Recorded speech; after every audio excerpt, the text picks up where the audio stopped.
Look at her, acting all innocent. Amanda's voice cut through the silence at our weekly family dinner. While precious family heirlooms keep disappearing whenever she visits, my sister-in-law's accusation hung heavy in the air as all eyes turned to me.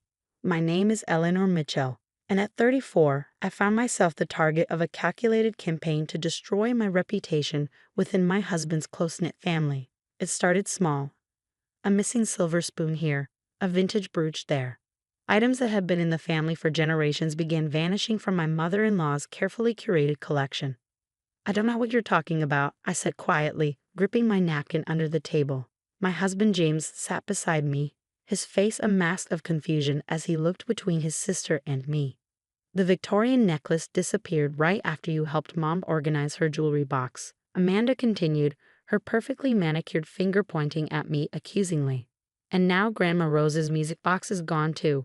Quite a coincidence, don't you think?" I felt my mother-in-law Margaret's disappointed gaze boring into me. Over the past 5 years, I'd worked hard to build a relationship with her, to prove I was worthy of her only son. Now, with each of Amanda's words, I could see that relationship crumbling. "That's ridiculous," James started, but Amanda wasn't finished. "Is it, James? Haven't you noticed how our family pieces keep vanishing whenever your wife is around? She probably sells them online. Have you checked her browsing history?" The suggestion that I would steal from my own family made my blood boil. But before I could defend myself, Margaret spoke up. "The emerald earrings my mother left me disappeared last month," she said softly, her voice trembling. "Right after Eleanor helped me clean the master bedroom." I stared at her in disbelief. "Margaret, I would never." "Show us your phone," Amanda demanded, standing up. "Let's see your selling history right now." "I don't have to prove anything to you," I replied, my voice steady despite my racing heart. "I haven't taken anything." "See?" Amanda's triumphant smile made my stomach turn. She won't even defend herself. Guilt written all over her face. The next few weeks were a nightmare. Amanda's accusations spread through the family like wildfire. Cousins stopped inviting us to gatherings. Aunts clutched their purses tighter when I walked by. Even James's father, normally my strongest supporter, began giving me doubtful looks. James tried to stand by me, but I could see the seed of doubt Amanda had planted growing in his mind. "Maybe if you just let them check your phone," he suggested one evening, "just to clear the air." I shouldn't have to prove my innocence, I snapped, hurt that he would even consider his sister's accusations. "I'm your wife, James. Don't you know me at all?" The final straw came during the preparation for the annual family reunion. Margaret called to tell me it might be better if I didn't attend this year. Her voice was apologetic but firm. "Some family members are uncomfortable having their valuables around you," she explained. "I'm sure you understand." I sat in my car after that call, tears streaming down my face. 5 years of building relationships, of trying to fit into this family, destroyed by Amanda's lies. But why? What did she gain from all this? The answer came unexpectedly one rainy Tuesday. I was driving home from work when I took a wrong turn, ending up in an unfamiliar industrial area. As I turned around in a storage facility's parking lot, something caught my eye. Amanda's distinctive red Mercedes parked near one of the units. I pulled into a spot, watching as my sister-in-law struggled with several large boxes. She was dressed in her usual designer outfit, looking out of place among the rows of storage units.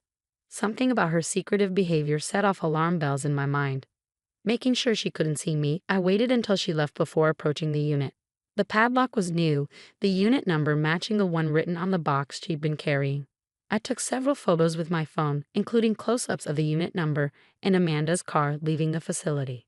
That evening, I did something I'd never done before. I started digging into Amanda's life. Social media posts, public records, anything I could find. What emerged was a pattern I hadn't noticed before. Every time she accused me of stealing something, she posted cryptic messages about new treasures and vintage finds on her private Instagram account. I hired a private investigator, Sarah Maxwell, who specialized in family disputes. "Classic projection," she said after hearing my story. "She's accusing you of exactly what she's doing herself. But we need proof." "The storage unit," I suggested. "Everything has to be there." Sarah nodded, already typing on her laptop. "Leave it to me. I'll get the evidence you need." A week later, Sarah called with news that made my heart race.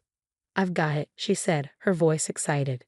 "The unit's registered under her maiden name. I've documented multiple visits, always carrying boxes in, never out. And here's the kicker, she's behind on payments. The facility is planning to auction the unit next month." I gripped my phone tighter, a plan forming in my mind. "Can you find out exactly when?" "Already did," Sarah replied. "July 15th. Want me to make sure your family knows about it?" I thought about Margaret's disappointed face, about James's wavering trust, about Amanda's smug accusations. "No," I said finally. "I have a better idea. Let them find out when the unit opens." For the first time in months, I felt hope replacing the hurt and anger. Amanda had spent so long weaving her web of lies, she'd forgotten one crucial thing. The truth always finds its way out. As I hung up the phone, I couldn't help but smile. July 15th couldn't come soon enough. The next few weeks were a careful dance of patience and preparation. Sarah kept me updated on Amanda's movements while I maintained my distance from the family, playing the role of the shamed outcast perfectly. Every time Amanda visited her storage unit, Sarah documented it with photos and videos. During one of our coffee meetings, Sarah showed me something interesting. "Look at this," she said, sliding her tablet across the table. I ran a background check on Amanda's finances. She's been making regular payments to multiple storage facilities across the city. My eyebrows shot up as I scrolled through the documents. 5 different units? Why would she need so many? My guess? Sarah leaned forward, lowering her voice. "She's not just stealing from your family. This could be a pattern going back years." The revelation hit me like a thunderbolt. I remembered holiday gatherings at friends' homes where Amanda had helped organize, only to hear later about missing items. Even her ex-husband's family had mentioned disappearing heirlooms after their divorce. "She's a collector," I breathed, finally understanding. "She's not selling anything. She's keeping it all." Sarah nodded grimly. "It's more common than you'd think. Some people become obsessed with possessing family heirlooms, especially if they feel entitled to them." A memory surfaced. Amanda's face when Margaret had shown me her mother's jewelry collection for the first time. The barely concealed rage when Margaret mentioned leaving certain pieces to me in her will. She can't stand that I might inherit anything, I realized. This whole thing isn't just about stealing. It's about making sure I'm cut out of the family entirely. As July approached, I noticed Amanda becoming increasingly agitated. She started making mistakes. Twice, Sarah caught her attempting to move items between storage units late at night. Once, she left a storage receipt in Margaret's house, though she quickly retrieved it before anyone else saw. The family, meanwhile, remained firmly under her spell. Margaret had stopped calling altogether. James's father avoided eye contact at chance meetings in town. Even James seemed distant, spending more time at work and less time at home. One evening, I found him staring at old family photos. "I just don't understand," he muttered, more to himself than to me. "You've always loved my family, treasured their history. Why would you do this?" I wanted to tell him everything, to show him Sarah's evidence, but I knew he needed to see the truth for himself. Instead, I simply said, "Sometimes things aren't what they seem," and left him to his thoughts. 2 weeks before the auction, Amanda made her biggest mistake. She hosted a family dinner, proudly showing off what she claimed was a recent antique store find, a distinctive Art Nouveau vase. I recognized it immediately as one of the pieces Margaret had reported missing months ago. I casually took a photo of it, pretending to admire its design. Later that night, I forwarded the picture to Sarah, who added it to our growing file of evidence. "She's getting cocky," Sarah observed. "She probably thinks she's won, that no one will ever connect the dots." The week of the auction, I carefully set my plan in motion. I had Sarah accidentally let slip to one of Margaret's bridge club friends about the storage auction. As expected, the gossip spread quickly through the family grapevine. Amanda's panic was immediate and visible. She showed up at our house unannounced, more disheveled than I'd ever seen her. "You know something," she accused, her perfectly maintained facade cracking. "What have you done?" I met her gaze calmly. "I haven't done anything, Amanda. Isn't that what you've been telling everyone?" She left in a fury, her tires screeching on our driveway. Within hours, my phone was buzzing with messages from family members. Amanda had apparently gone on a rampage, accusing me of setting her up, of plotting against her. Her hysteria only served to make people curious about what could be in that storage unit. The day before the auction, James finally broke his silence. "What's really going on, Eleanor?" he asked, his voice tired. "Amanda's acting strange. Everyone's whispering about some storage unit and you're just calm." I took his hand, squeezing it gently. "Come to the auction tomorrow," I said softly. "See for yourself." That night, I barely slept, thinking about what the next day would bring. Years of Amanda's careful deception were about to unravel. Part of me felt sorry for her. What kind of pain drives someone to not only steal from their family, but to systematically destroy someone else's reputation in the process? The morning of July 15th dawned bright and clear. Sarah called early to report that Amanda had been at the storage facility since dawn, trying to convince the manager to let her pay the overdue balance. Unfortunately for her, the auction had already been legally advertised and couldn't be canceled. I arrived early, parking where I could see the unit but remained relatively unnoticed. One by one, family members began to arrive. Margaret and her husband came first, then various aunts and uncles. James arrived alone, standing apart from the others, his face tense with anticipation. Amanda showed up last, her designer clothes wrinkled, her hair uncombed. When she saw the gathered family, she froze, her face draining of color. "What are you all doing here?" she demanded, her voice shrill. "This is private property." "Not anymore," the facility manager announced, stepping forward with his keys. "Unit 247 is up for auction due to non-payment. Standard procedure is to inventory the contents before bidding begins." As he moved toward the unit, Amanda made a desperate lunge for him. "You can't. Those things are mine. I just need more time to pay." Two security guards gently but firmly held her back as the manager unlocked the door. The metal rattled as he lifted it, revealing what lay within. The silence that followed was deafening. There, carefully arranged on industrial shelving, sat every single stolen heirloom from the past year. Margaret's emerald earrings, Grandma Rose's music box, the Victorian necklace, even the Art Nouveau vase Amanda had tried to pass off as a recent purchase. But that wasn't all. The unit was packed with items I'd never seen before, each tagged and dated. Family treasures going back years, all meticulously organized and documented in Amanda's own handwriting. Margaret's sob broke the silence. "My mother's wedding china," she whispered, stepping forward. "You told me the movers broke it during the last house move." The dam had broken. Family members began calling out items they thought lost forever, each revelation adding to the growing horror of Amanda's deception. I stood back, watching as years of careful lives crumbled around my sister-in-law. James moved to stand beside me, his hand finding mine. "I'm so sorry," he whispered. "I should have believed you." Amanda, seeing her carefully constructed world falling apart, did the only thing she could think of. She ran. The aftermath of the storage unit revelation was like watching dominoes fall in slow motion. As Amanda fled the scene, Margaret sank to her knees among her recovered treasures, tears streaming down her face as she cradled her mother's china. Family members moved through the unit in stunned silence, identifying pieces they thought lost forever. The facility manager, witnessing the unfolding drama, agreed to postpone the auction after James explained the situation. Sarah appeared with documentation proving the item's rightful ownership, and slowly, methodically, we began the process of returning everything to its proper place. "There's so much here," Margaret whispered, as we carefully wrapped each piece. "Not just our things, but items I don't recognize." She held up an antique silver frame. "This belongs to the Hendersons. They were our neighbors 5 years ago."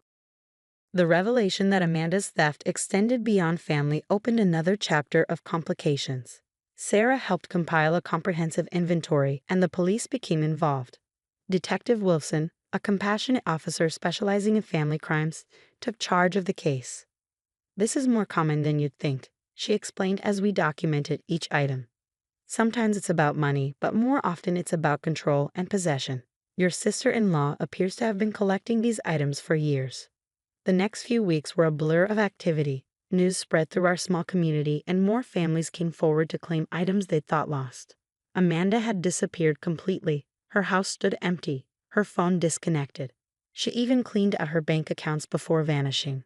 James struggled the most with the truth about his sister. "I should have seen it," he said one night as we lay in bed. "All those times she accused you, she was so specific about what was missing." How could she have known unless she took the items herself? I squeezed his hand. She knew exactly what she was doing. She used your trust in her to blind you to the truth. The family's attitude toward me shifted dramatically. Apologies poured in, along with invitations to dinners and events. Margaret, in particular, seemed determined to make amends. She invited me to lunch one afternoon, just the two of us. I failed you, she said, her eyes welling with tears. I let Amanda manipulate me into doubting someone who has only ever shown love for this family. Can you ever forgive me? I reached across the table and took her hand. There's nothing to forgive. Amanda was your daughter. Of course you wanted to believe her. But you're my daughter too, she insisted. And I forgot that when it mattered most. The healing process was gradual. Trust, once broken, takes time to rebuild. But slowly, the family began to come together again, stronger for having weathered this storm. The empty chair at family dinners where Amanda used to sit served as a quiet reminder of how easily deception can tear apart relationships. 3 months after the storage unit discovery, we received news from Detective Wilson. Amanda had been located in Arizona, living under an assumed name. She'd been caught trying to talk her way into an elderly couple's home, claiming to be their long-lost granddaughter. The family had to decide whether to press charges. It was Margaret who made the final decision. She needs help, she said firmly, not just punishment. This isn't normal behavior. The court agreed. Amanda was charged but offered a plea deal that included mandatory psychiatric treatment. The evaluation revealed what some had suspected. She suffered from a severe mental disorder that manifested in compulsive collecting and manipulation. When I finally saw her again in the courthouse, she looked smaller somehow. The designer clothes and perfect makeup were gone, replaced by a simple outfit and tired eyes. I'm sorry, she said quietly, not quite meeting my gaze. I convinced myself you were the enemy, that you were trying to take my place in the family. It made stealing seem justified. I nodded, not quite ready to forgive but understanding better now. I hope you get the help you need, Amanda. The resolution wasn't as neat as in fairy tales. Amanda began treatment, but rebuilding trust would take years, if it ever happened at all. The family learned to be more open with each other, to question assumptions and communicate better. Margaret insisted on making changes to her will, establishing a clear system for family heirlooms to prevent future conflicts. She also started a tradition of monthly family meetings where concerns could be aired openly. 1 year after the storage unit revelation, we gathered for Thanksgiving. The dining room gleamed with recovered silver and china, each piece carrying a story of loss and recovery. As I helped Margaret set the table, she paused, holding Grandma Rose's gravy boat.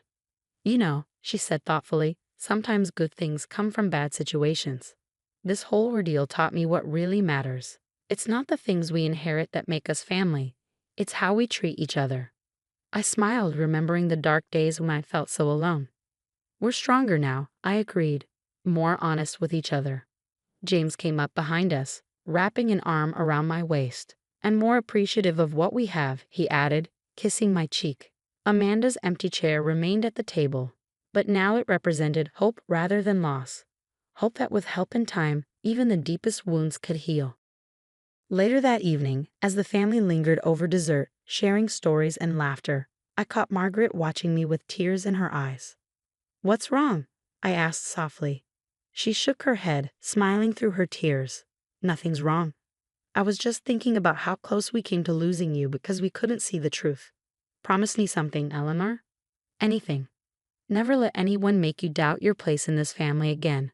You're not just my son's wife. You're my daughter, and you always will be. I hugged her tightly, feeling the last pieces of hurt melt away. The storage unit revelation had done more than just expose Amanda's deception. It had shown us all the true meaning of family. As I looked around the table at these people who had doubted me and then fought to make amends, I realized that sometimes the happy ending isn't about everything being perfect. Sometimes it's about learning to love more wisely, trust more carefully, and forgive more freely. Amanda's storage unit had hidden more than just stolen heirlooms. It had concealed lessons about family, trust, and redemption that none of us would ever forget. The next morning, as I helped Margaret carefully pack away the holiday china, she handed me a small box. Inside was her mother's emerald ring, one of the pieces we'd recovered from the storage unit. This belongs to you now, she said firmly. Not because you proved yourself. You never should have had to do that. but because you showed us all what real family loyalty looks like. I slipped the ring onto my finger, a perfect fit. Like our family, not without flaws, but precious all the same.